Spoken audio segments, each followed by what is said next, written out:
Onu buraya kapattığın geceleri yanına geliyordun değil mi? العاصفة الحقيقية يلا بدات كتجمع غيومها فوق قصر عائلة سرحات. هاد المرة العدو ماشي براني، والضربة ما جاتش من بعيد. الضربة جاية من وسط الدفاتر القديمة اللي كان كيسحب ليهم غطاها الغبار ومحاها الزمن. سرحات الراجل اللي ما كيتزعزعش لقى راسو واقف قدام مراية الماضي كيشوف ملامح شخص كيشبه ليه بزاف، شخص كيحمل نفس النظرة ونفس الكبرياء، وهو نجاة. هاد السمية اللي ولات كتدور في كواليس القصر بحال شي سم كيسري ببطء بدات كتكشف المستور. واش معقول يكون هاد نجاة هو الأخ المجهول اللي تنكرت ليه العائلة؟ واش بصح الوالد ديالو خلا وراه سر كيتسنى غير اللحظة المناسبة باش ينفجر ويشتت شمل كلشي؟ سرحات ما بقاش كينعس، الشك ولا هو الرفيق ديالو، وملي قرر يواجه الأم ديالو ديك المواجهة اللي كانت حامية وبدون قناع شاف في عينيها الخوف اللي عمره ما شافه من قبل.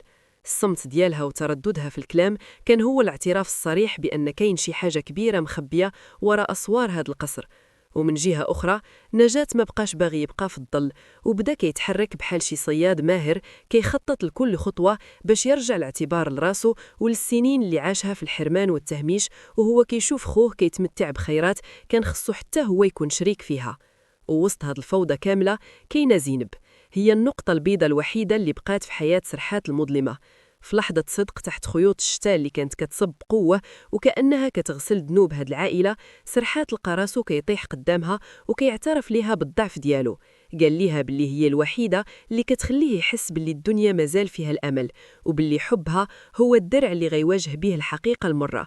ولكن السؤال اللي كيطرح نفسه بقوة، واش هاد الحب غيكون كافي باش يحمي علاقتهم من الزلزال اللي جاي؟